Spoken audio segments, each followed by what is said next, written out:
Antes de comenzar, quiero que recuerdes algo. Las casas viejas no guardan silencio, solo esperan que alguien lo escuche.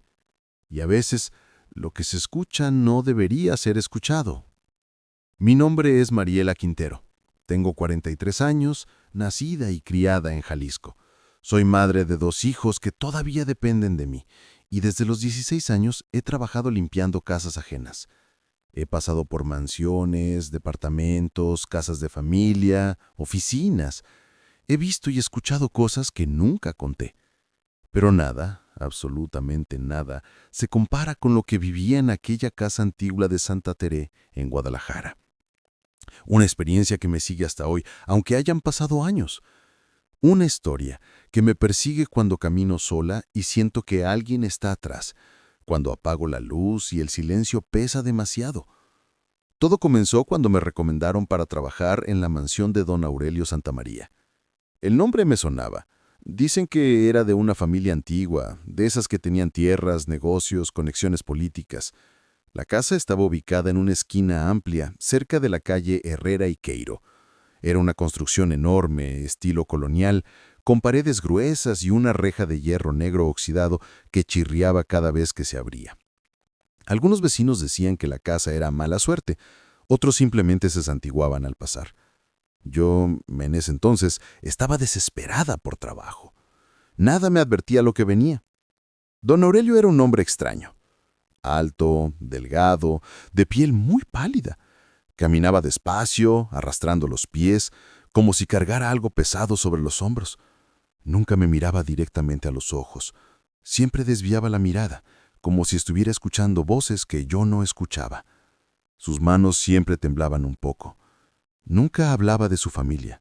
Nunca decía a dónde iba. Solo estaba allí, como una sombra viva dentro de la casa.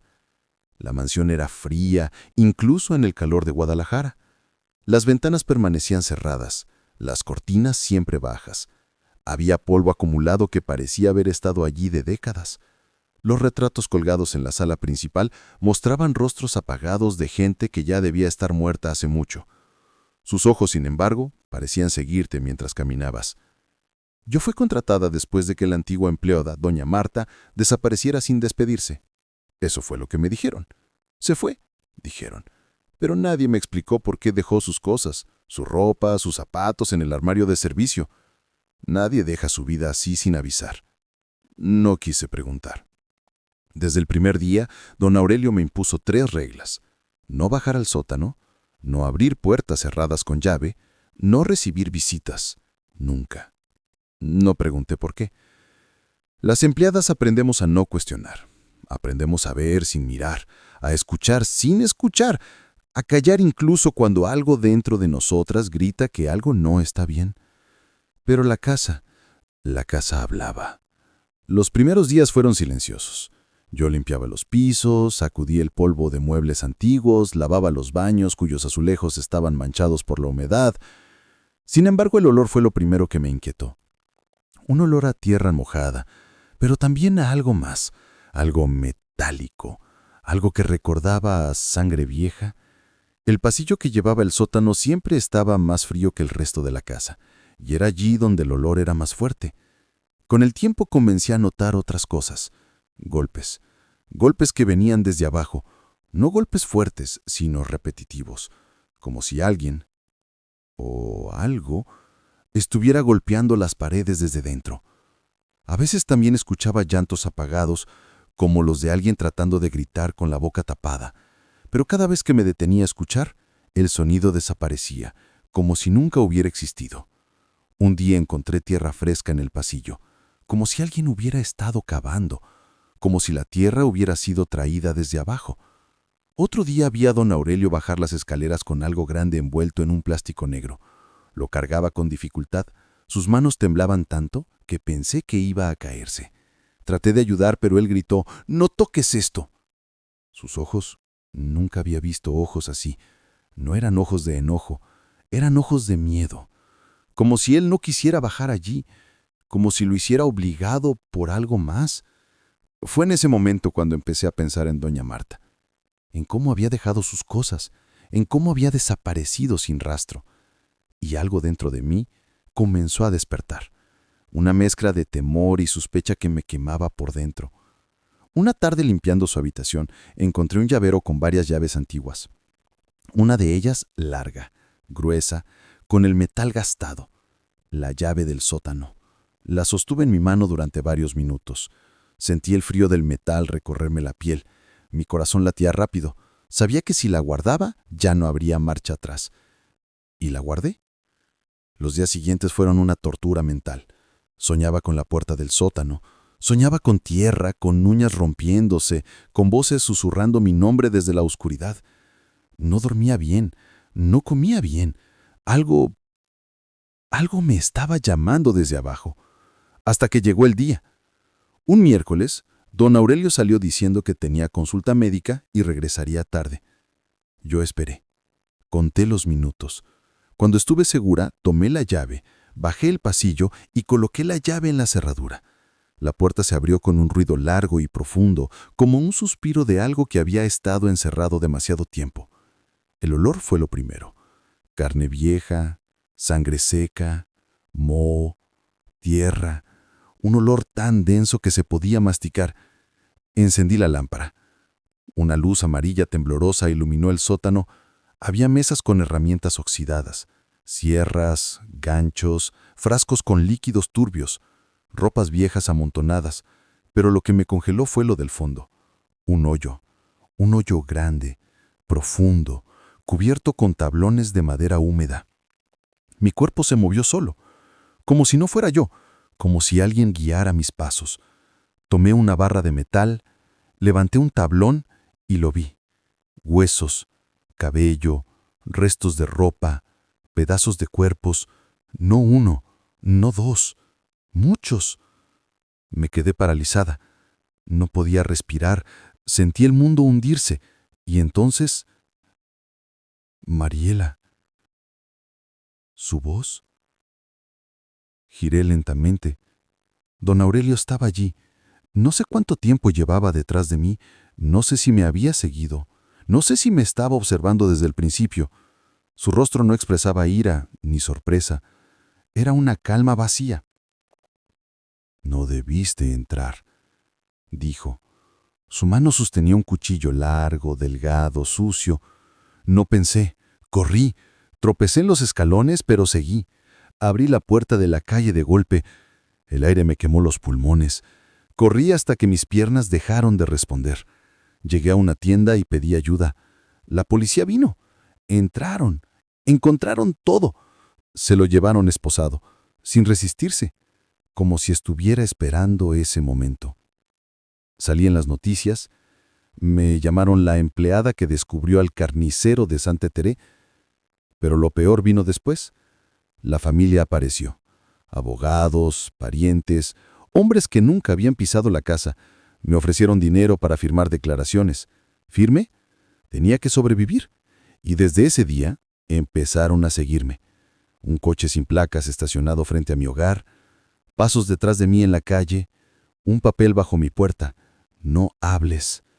Un día cuando regresé, la puerta de la casa estaba abierta. No se llevaron nada. Solo revisaron mis cajones, mis papeles, mi ropa. Buscaban algo. No sé qué. No sé si era algo del sótano. No sé si era algo que don Aurelio escondió. No sé si creen que yo lo tengo. Pero sé una cosa. La historia no terminó. A veces, en la madrugada, escucho golpes. Golpes apagados, como los del sótano.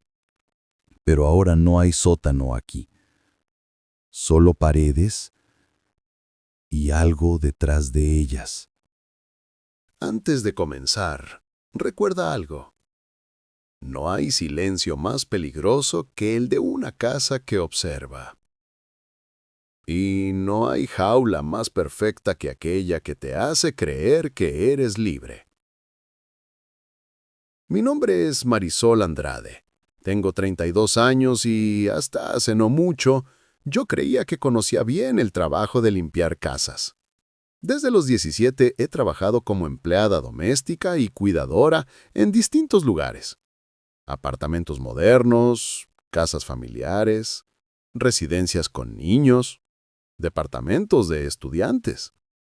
Pensaba que nada podría sorprenderme, que el trabajo era siempre el mismo: limpiar, ordenar, ser amable y pasar desapercibida. Pero todo cambió cuando conseguí empleo en una antigua casona ubicada en barrio Palermo Viejo, en Buenos Aires.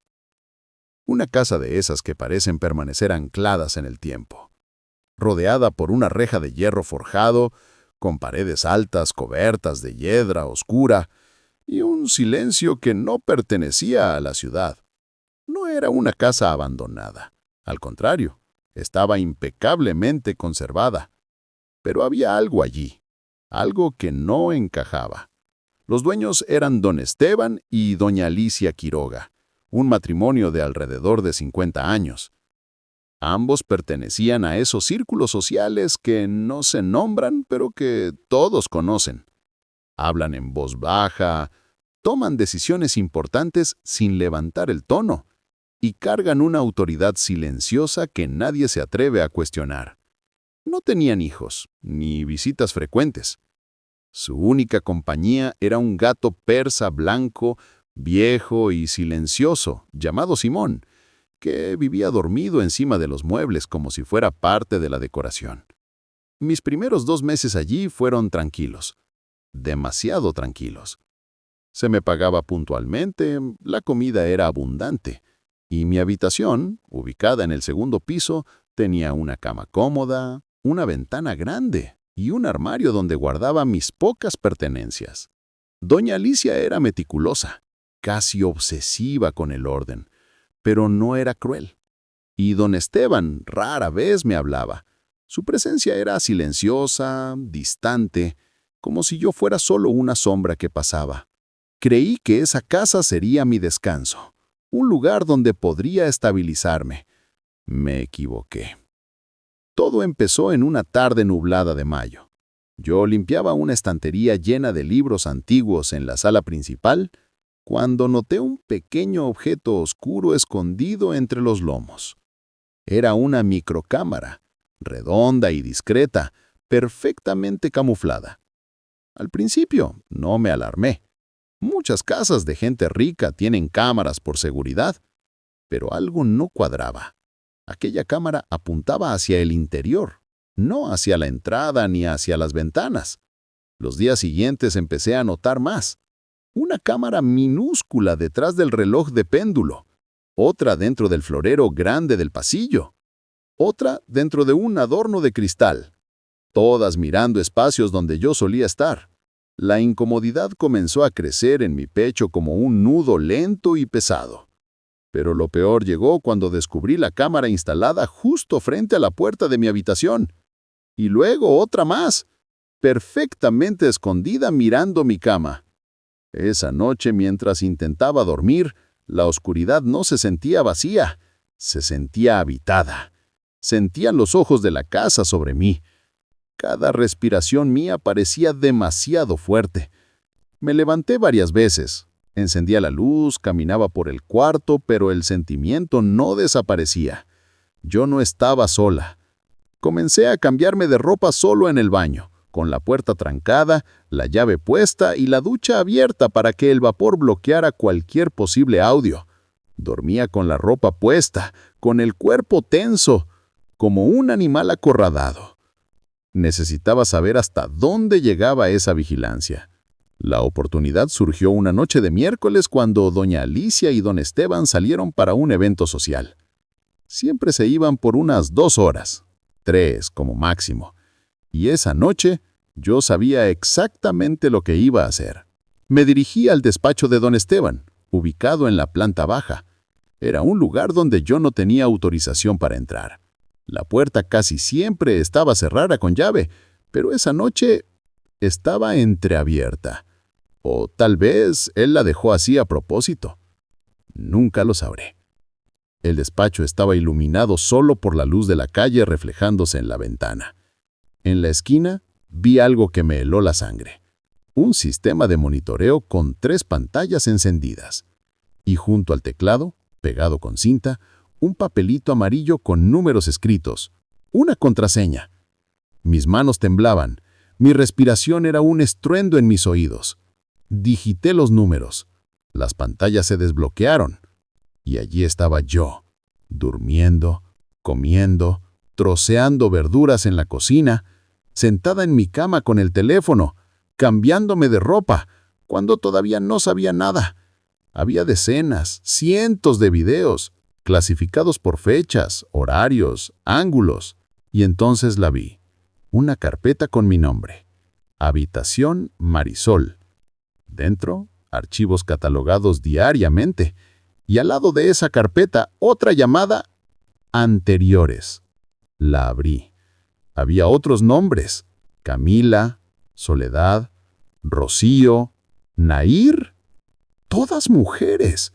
Todas trabajadoras como yo. Todas grabadas. Todas observadas. Por meses. Por años. Sentí ganas de vomitar. Salí del despacho temblando, con el corazón golpeando mi pecho como un martillo. Esa noche no dormí. La casa respiraba a mi alrededor. Me senté en la cama, abrazando mis piernas, esperando. No sabía si ellos ya sabían que yo sabía. Lo que sentí en esas horas no fue miedo, fue terror. El terror verdadero, el que paraliza. No podía simplemente huir. Si huía, significaba que sabía. Y si sabían que yo sabía, no tenía certeza de que me dejarían salir viva. Planeé mi salida durante 3 días. Inventé una tía enferma en San Martín. Poco a poco dejé mis cosas organizadas en la maleta. Aguardé el momento cierto. El viernes, después del almuerzo, pedí permiso para ir a comprar medicina. Salí con calma, apenas con mi bolsa, apenas con lo necesario. Pero cuando la puerta se cerró atrás de mí, fue como si hubiera salido debajo del agua y volver a respirar. Pegué el primer autobús que pasó. Temblaba, lloraba, me reía, no entendía nada. Me fui a la casa de mi prima Ana, en Avellaneda. Ella no hizo preguntas, al menos no en esa noche. Me dio comida, un baño cálido y una cama, pero no podía dormir. La sensación de estar siendo observada me había entrado en la piel. Yo miraba a cada rincón del cuarto, a cada sombra, a cada objeto. Yo ya no confiaba en el mundo. Demoré 10 días en contarle a Ana lo que había pasado. Cuando le conté, ella lloró de rabia y dijo: «Marisol, eso es delito. No puedes quedarte callada. Tienes que denunciar». Pero denunciar es fácil cuando se tienen garantías. Personas como yo no tienen ninguna. Aún así, fuimos a la delegacia. El primer oficial que me atendió pareció cansado, indiferente. ¿Tienes pruebas? No, porque me estaban grabando a mí. Él anotó, pero su mirada decía: «Esto no va a ir a ningún lado». Yo salí de allí derrotada. Pero no estaba sola. 3 días después, recibí una llamada de la unidad de ciberdelitos. Una investigadora, detective Salazar, me pidió que fuera hasta allá nuevamente. Me escuchó, de verdad. Ella dijo que había otros casos, otras mujeres, otros lugares, otros nombres, y todas las trillas llevaban al mismo hombre. 2 semanas después, la policía entró en la casa. Encontraron 17 cámaras, encontraron archivos con mujeres desconocidas, encontraron cámaras portátiles usadas en tiendas, restaurantes, probadores, baños públicos. Don Esteban fue arrestado. Doña Alicia trató de negar todo, pero los mensajes en el computador mostraban que ella seleccionaba a las mujeres junto con él. No querían una empleada, querían una presa doméstica. Hoy hace 1 año. Trabajo como vendedora en una tienda en el centro. Hago terapia. Estoy aprendiendo a dormir de nuevo. Pero hasta hoy, antes de entrar en cualquier cómodo, miro alrededor. Busco lentes, busco ojos, busco silencio, porque ahora yo sé. A veces la casa no es el lugar donde vives, es el lugar donde alguien te mira. Y el peor mirar es ese que se esconde. ¿Desde dónde estás viendo este video? Escribe tu país, tu ciudad o simplemente un hola en los comentarios. Y antes de comenzar, suscríbete al canal para más historias como esta. Ahora sí, escucha con atención. Mi nombre es Alicia Navarro, y aunque ya han pasado más de 2 años desde aquel otoño de 2022, todavía siento un nudo en la garganta cada vez que recuerdo lo que viví en la casa de los Riquelme, a las afueras de Pucón, al sur de Chile. Hoy trabajo atendiendo una pequeña librería en el centro, donde los turistas compran postales del volcán y artesanías mapuches sin saber nada de las historias que se esconden detrás de esos bosques. Yo sí sé, y sé que hay silencios en la cordillera que no son casuales. No cuento esto para buscar consuelo ni para provocar morbo. Cuento porque guardar silencio es el peor castigo y porque a veces poner en palabras lo que vivimos nos ayuda a respirar de nuevo. En 2022, yo tenía 28 años y necesitaba desesperadamente un trabajo. Había terminado una relación larga, estaba endeudada y no quería volver a Santiago. Así fue como apareció la oportunidad. Cuidar una casa de descanso perteneciente a una pareja de empresarios que vivía en Concepción y solo visitaba la propiedad los fines de semana o en feriados largos. La casa quedaba en una ladera rodeada de coigües, arrayanes y pinos altísimos, cerca de un lago que reflejaba el cielo como un espejo. Nada alrededor excepto bosque, viento y silencio. Al llegar, pensé que había encontrado un refugio perfecto. Los dueños eran don Mauricio Riquelme y doña Elena, un matrimonio de unos 50 años. Gente educada, amable, de esas que sonríen sin sonreír. Tenían 2 perros, un pastor alemán viejo llamado Ulises y una labradora joven y juguetona llamada Lua. Yo tenía un pequeño cuarto junto a la cocina, antes usado por guardaparques. Mi trabajo consistía en limpiar, mantener el jardín y cuidar a los animales. El primer mes fue hermoso. Me levantaba con el canto de los pájaros, regaba las plantas, cocinaba pan casero, caminaba cerca del lago por las tardes. Creí haber encontrado paz, pero la paz en lugares muy silenciosos puede ser engañosa. La primera señal llegó una mañana de martes. Encontré una taza sucia en la cocina. No le di importancia, pero al día siguiente, una puerta que siempre trancaba amaneció abierta, y la noche siguiente las luces del patio estaban encendidas, aunque yo recordaba haberlas apagado. Intenté convencerme de que era cansancio, hasta que vi las huellas. El suelo en el cobertizo donde guardábamos herramientas mostraba marcas de botas grandes. No había forma de que fueran mías. Yo usaba zapatillas gastadas y Ulises, el pastor alemán, comenzó a ponerse tenso, inquieto, mirando siempre hacia el bosque como si algo o alguien estuviera allí.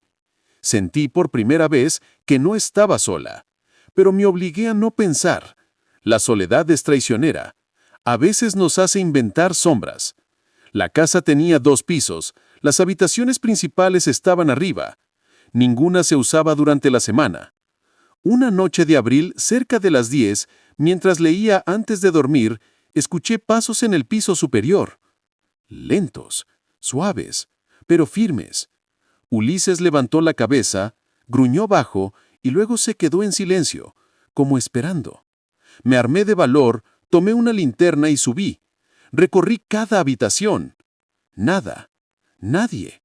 Pero los pasos habían sido reales. Yo los había escuchado. Ulises también. Volví a mi cuarto, cerré la puerta con llave y no dormí. La semana siguiente, la señora Clara, la cocinera que venía solo sábados y domingos, apareció como siempre. Le conté lo que había escuchado. Ella sonrió con ternura y dijo: «Las casas viejas respiran. No te preocupes, hijita». Quise creerle. Quise mucho creerle. Pero las cosas no mejoraron.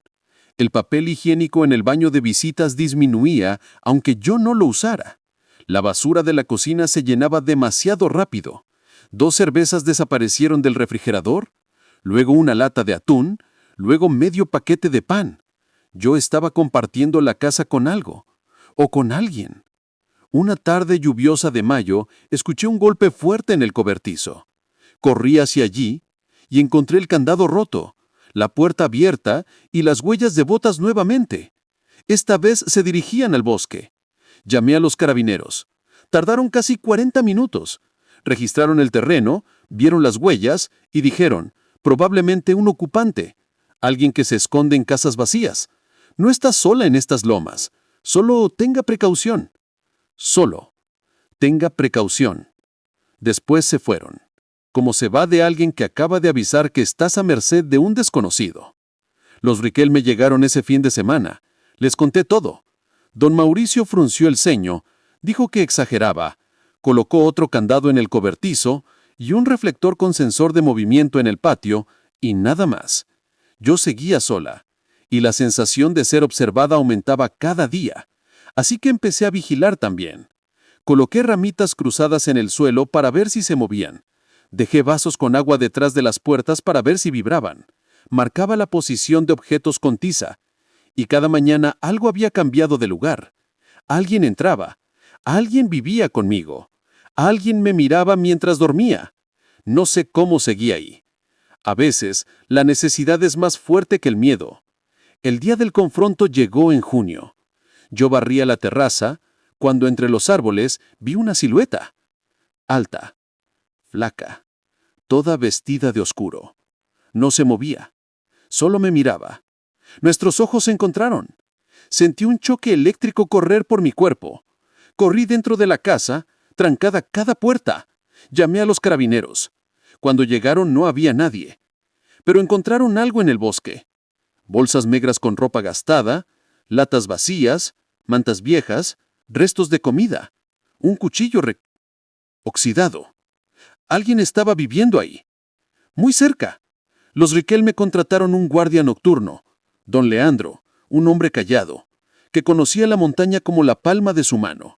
Solo trabajó 3 noches. La mañana en que se fue, mientras guardaba sus cosas, me miró a los ojos y dijo, «No estás sola aquí, y no hablo de ti». Y se fue, sin explicaciones. Ese fue mi límite. Pedí dimisión. Me mudé a la ciudad. Intenté seguir adelante, hasta que un día vi a él, sentado en una vereda, cerca de un almacén antiguo, joven, demasiado delgado, ropa sucia, mirada perdida. Reconocí su silencio, su cuerpo inmóvil, su miedo a existir. Era él, el que vivía en la casa, el que caminaba por las noches, el que me observaba. Pero él no tenía odio en los ojos, solo dolor. Un comerciante me dijo, «A ese le dicen sombra. Perdió la familia en un incendio, se quedó sin nada, vive donde puede, come lo que encuentra, no molesta, solo sobrevive». Y entendí, a veces lo que nos asusta no es lo monstruoso, es lo humano deshecho, lo humano abandonado, lo humano reducido a sombra. Desde entonces, cada vez que paso frente a una casa vacía, un bosque cerrado, un terreno silencioso, me pregunto, ¿quién vive ahí? Sin que lo sepamos. ¿A quién estamos ignorando? ¿Quién nos observa mientras dormimos, buscando solo sobrevivir? La historia más aterradora no es la del fantasma, es la del ser humano que ya no tiene lugar en el mundo, y de alguna forma sigue aquí, en silencio, mirando, respirando muy cerca. Antes de que escuches lo que voy a contar, debes saber algo. En los lugares donde todo parece seguro, es donde ocurren las cosas más terribles. Y cuando algo desaparece sin ruido, es porque hay muchos interesados en que nadie haga preguntas. Si algún día ves algo que no deberías ver, reza para que nadie haya visto que tú lo viste. Mi nombre es Teresa Maldonado. Tengo 49 años y nací en un pequeño pueblo de Boyacá, en las montañas frías donde la vida se mide por cosechas y estaciones, no por relojes ni calendarios. Durante años cultivé papas y cebollas con mis manos que la tierra endureció y que los años no han suavizado. Pero la vida en el campo nunca perdona, no importa cuánto trabajes. Cuando mis padres murieron y mis hermanos se marcharon cada uno por su lado, me quedé sin raíces que me retuvieran. Fue entonces cuando decidí marcharme a Bogotá, persiguiendo esa ilusión que todos perseguimos, una vida menos difícil. Desde que llegué, trabajé limpiando casas ajenas. En esta ciudad, hay barrios donde parece que el mundo cabe dentro de una cerca eléctrica, barrios donde las calles son tan silenciosas que uno sospecha que el silencio mismo está vigilado. Uno de esos lugares es el condominio Altos de Santa María, cerca de La Calera, un conjunto de mansiones enormes rodeadas de guardias, cámaras y muros altos, donde la gente rica vive separada del mundo real. Yo trabajaba para doña Verónica Reyes, esposa de un abogado reconocido, Tomás Herrera, un hombre que aparecía en noticieros y conferencias hablando de justicia, familia y valores. ¡Qué ironía! Tenían 2 hijos, Luis, de 14 años, siempre encerrado en su cuarto, y Valentina, de 9, una niña alegre, inquieta, siempre riendo. La casa era grande, demasiado grande para 4 personas. Había pasillos que nadie usaba, habitaciones que permanecían cerradas, cortinas que nunca se abrían. Mi rutina era estricta. 5:40 a.m., autobús. 6:30 a.m., subida entre neblina hasta el portón principal. 6:40 a.m., saludo al guardia de turno, don Andrés en las mañanas, Mateo en las noches. 7 a.m., iniciar la limpieza en silencio antes de que la familia despertara. Ser empleada doméstica es ser presente pero invisible. Que te escuchen cuando llaman, pero que olviden tu existencia cuando no te necesitan. Durante 3 años, mi vida fue repetición, hasta marzo de este año. Ese día, doña Verónica organizó una reunión de café con las vecinas, algo común entre las mujeres del condominio. Preparé la mesa en el patio, mantel claro, flores frescas, bandejas con panecillos, tazas alineadas. Mientras servía, escuchaba risas y conversaciones sobre viajes, dietas, colegios exclusivos y terapias alternativas. Las mujeres ricas hablan como si la vida nunca pudiera tocarlas. Fue cuando recogía unas tazas usadas que la vi. Allí, en el parque infantil justo detrás de la casa, una niña estaba sentada sola en la arena. Tenía unos 8 años, cabello largo y negro, y un vestido amarillo con bordes sucios. No era una niña que yo conociera. Y en ese lugar, después de tanto tiempo, yo conocía a todas. La niña no jugaba, solo tocaba la arena con las yemas de los dedos, lentamente, repetidamente, como si esperara algo o alguien. Su rostro no tenía expresión. Era como una sombra en forma de niña. Sentí un escalofrío, pero no dije nada. Las empleadas no interrumpen conversaciones de patrones. Segundos después, una van negra apareció junto al parque. No escuché motor, no escuché freno. Simplemente estaba ahí, como si hubiera surgido de la neblina. Un hombre bajó. Llevaba sudadera con capucha. Caminó hacia la niña sin dudar. Le habló algo corto, casi inaudible, y luego la levantó en brazos. No como quien ayuda, sino como quien captura. La niña se retorció, sus piernas patalearon en el aire, sus manos golpearon su pecho. Su boca se abrió buscando gritar, pero ningún sonido salió. Yo estaba tan paralizada que una taza se me cayó de las manos y se rompió contra el suelo. ¡La niña!, grité corriendo hacia la cerca. ¡Se la están llevando! Las mujeres se giraron hacia mí como si yo hubiera dicho una obscenidad. Doña Verónica caminó hacia mí con expresión dura. «Teresa, ¿qué estás diciendo? Vi a un hombre tomar a una niña, la niña estaba sola, ella luchó, él la metió a una van». Las mujeres intercambiaron miradas. «Seguramente era su padre», dijo una. «O la niñera», dijo otra. «No hagas escándalo», murmuró doña Verónica, apretando mi brazo. La conversación acabó ahí. O mejor dicho, La enterraron ahí, pero yo no podía. Esa noche, en mi habitación pequeña no dormí. Cerraba los ojos y veía el vestido amarillo, la niña moviendo las piernas, la mano del hombre cubriendo su boca. Tomé una decisión. A la mañana siguiente, hablé con don Andrés en la garita. Don Andrés, vi cómo se llevaban a una niña. Tenemos que hacer algo. Las cámaras.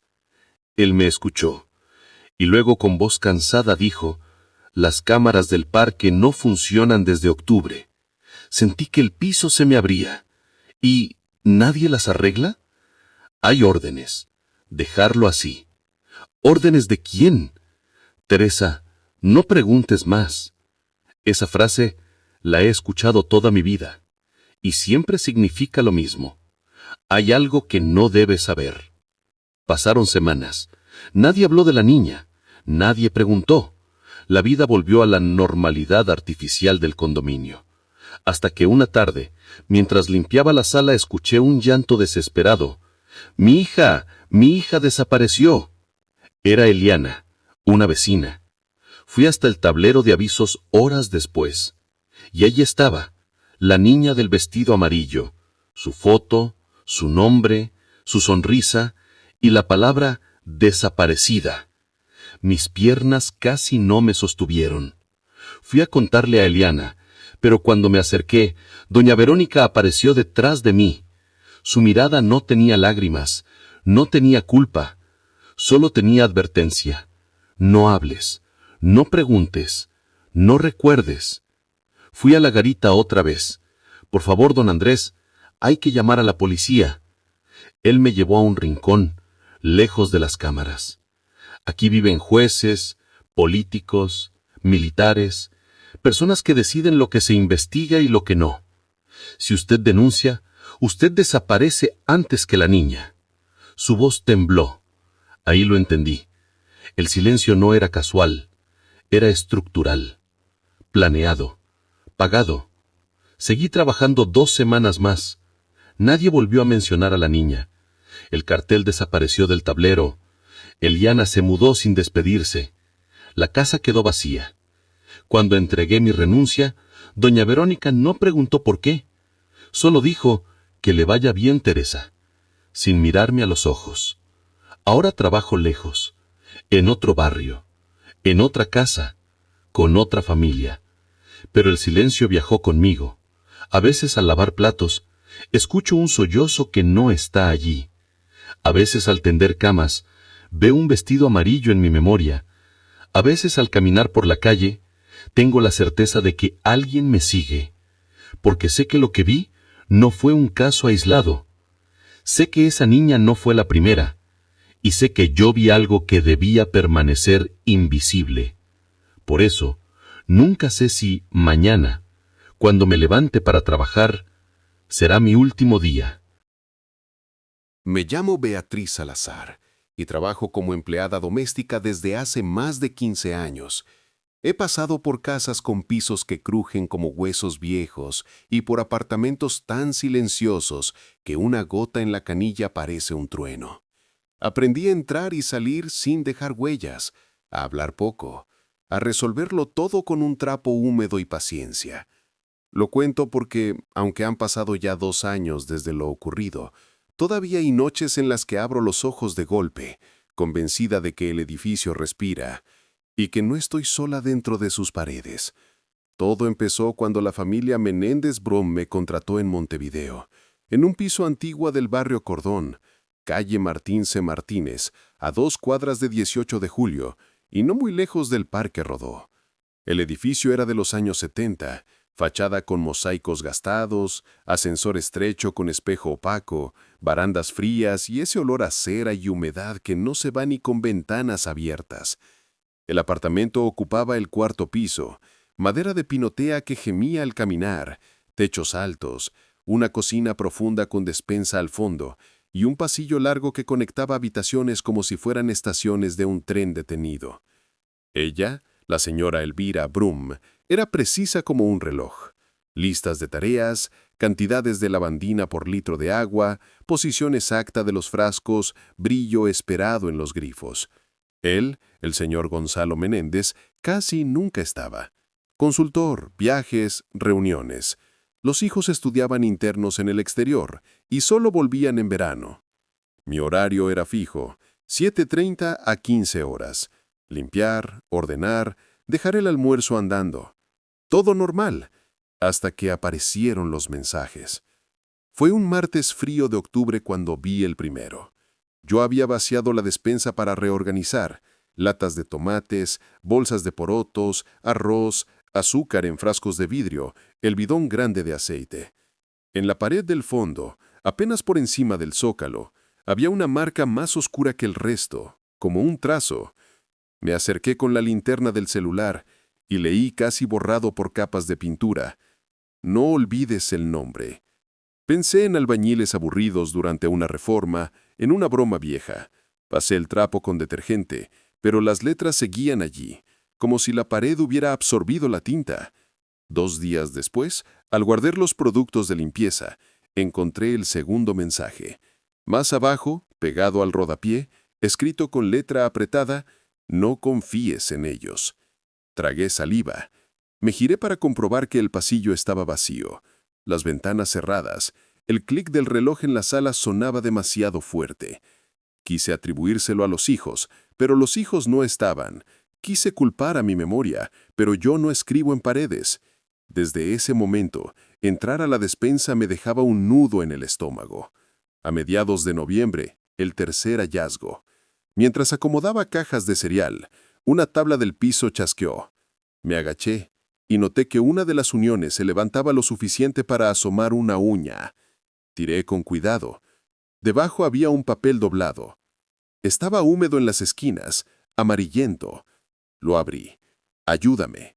Estoy atrapado en la pared. Las letras eran diminutas, nerviosas, escritas con virome azul casi consumida. El papel olía a encierro, a polvo antiguo, a caños. No dije nada a los Menéndez Brum. Conozco el destino de las empleadas que ven cosas. La puerta. En casa, mi marido Rubén me escuchó en silencio y me dijo que dejara el trabajo. Pero las cuentas no esperan. Alquiler, cuotas de liceo de nuestra hija Lucía, recibos atrasados. Prometí estar alerta y seguir. El zumbido del edificio empezó a cambiar en diciembre. Si limpias casas tanto tiempo como yo, aprendes a escuchar lo que no se oye. La heladera tenía un ronroneo nuevo. La cañería del baño murmuraba más hondo. Y de pronto, a media tarde, un rasguño. No en la puerta. Adentro de la cocina, en la línea donde el azulejo se encuentra con la pared de la despensa. Un rasguño lento, paciente, como si nungas buscaran salida desde detrás del yeso. Ese día me acerqué con el palo de la escoba como si fuera un arma. Abrí la despensa. Nada. Cajas, frascos, bolsas cerradas. Pero al apoyar la oreja, aire. Un aire más frío, moviéndose detrás. Deben ser roedores, me dije, y supe que me estaba mintiendo. El 23 de diciembre, la señora Elvira me pidió una limpieza a fondo antes de viajar a Punta del Este por las fiestas. Fui temprano. El edificio estaba demasiado silencioso. Ni el portero, ni el vecino del 2, ni la radio de la señora del 5. El Montevideo de la mañana, sin colectivas ni vendedores de torta frita, parece en pausa. Pasaba el lampazo en la cocina cuando volvió el rasguño. Esta vez seguido de 3 golpes cortos. Me quedé inmóvil. Abrí la despensa. El olor a cloro y especias se mezclaba con algo más frío. Observé las tablas inferiores, esas que casi nunca movíamos. La tercera, empezando por la derecha, tenía detrás una hendidura, una fisura vertical fina como un corte de papel. Dejé el lampazo y acerqué la boca a la ranura. ¿Hola? El silencio respiró. Ayuda, por favor, susurró una voz real, humana, ronca, débil como si hablara desde un cuarto hecho de concreto. Solté el palo y corrí. El ascensor tardó una vida. Bajé por la escalera. Casi arrollé a un jubilado subiendo con una bolsa del supermercado. Afuera, el aire me pegó en la cara como un balde. Llamé a Rubén desde la vereda. No pude llorar. No tenía tiempo para eso. Ese mismo día, escribí a la señora Elvira y renuncié por mensaje. Respondía en minutos. Comprendo. Suerte, Beatriz. Ni una pregunta, ni una sorpresa. Ese comprendo me dejó helada, como si ya supiera. Enero fue una sucesión de changas: limpiar un consultorio, ayudar en una panadería, cuidar a una señora en recuperación. Dormía mal. Cada vez que cerraba los ojos veía la fisura y el papel que decía «No olvides el nombre». A mediados de noviembre, el tercer hallazgo. Mientras acomodaba cajas de cereal, una tabla del piso chasqueó. Me agaché y noté que una de las uniones se levantaba lo suficiente para asomar una uña. Tiré con cuidado. Debajo había un papel doblado. Estaba húmedo en las esquinas, amarillento. Lo abrí. «Ayúdame. Estoy atrapado en la pared». Las letras eran diminutas, nerviosas, escritas con virome azul casi consumida.